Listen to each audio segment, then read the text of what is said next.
Comment expliquer le moins 90% de Pi-Network depuis l'ATH? Bonjour à tous et bienvenue sur Cryptonomics, le média qui parle d'actualité crypto sans langue de bois. Aujourd'hui, on s'intéresse au cas de Pi-Network.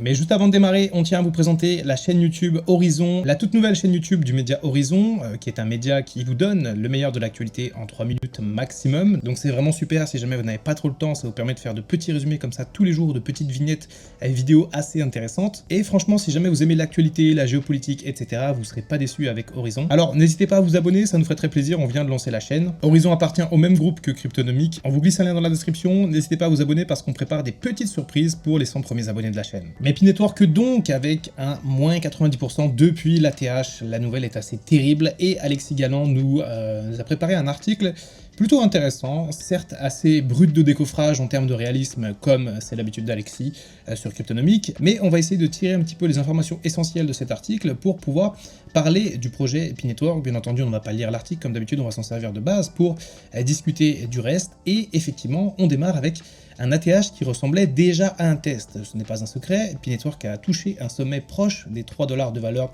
au moment de son listing. On était même à 2,98 $, ce qui était quand même plutôt pas mal. Et actuellement, on est plus proche des 0,20 voire des 0,18 centimes de dollar. Donc on est quand même au-delà d'un plus de moins 90%, on est même à moins 94%, ce qui fait quand même assez jaser dans l'écosystème et ce qui a pu miner un petit peu le moral en fait des pionniers, de ceux qui ont toujours cru au projet Pi-Network, de ceux qui ont miné avec insistance durant des années sur leur téléphone mobile. Et c'est vrai que surtout aujourd'hui, le constat est clair, on est loin de l'ATH des 3 $.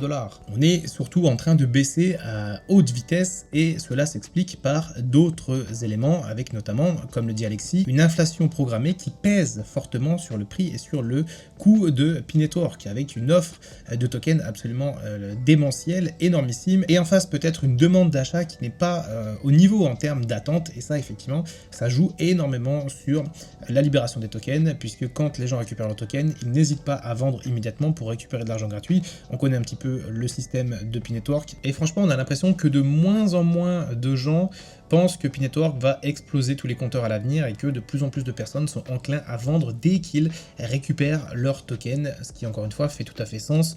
Qui dit non à de l'argent gratuit aujourd'hui en 2026? Effectivement Alexis, on parle aussi dans l'article, comme d'habitude, de toute façon on vous le mettra dans la description avec les liens pour le média Horizon et la chaîne YouTube Horizon, mais on n'a pas de demande véritablement très forte.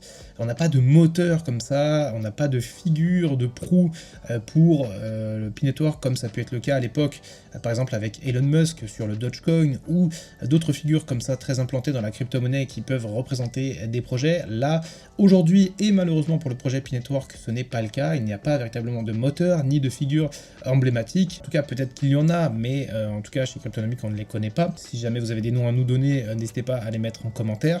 Et c'est vrai que l'année 2026 va être assez importante pour Pi-Network, peut-être même une année charnière, puisqu'on a déjà fait le moins 90%. Est-ce qu'on peut encore descendre? Est-ce qu'on peut encore aller plus bas et toucher peut-être les abysses pour Pi-Network? Ce n'est bien sûr pas ce qu'on souhaite à aucun projet sur Cryptonomics, mais c'est une réalité qu'il faut peut-être prendre en compte. On se retrouve très bientôt sur la chaîne cryptonomics.fr.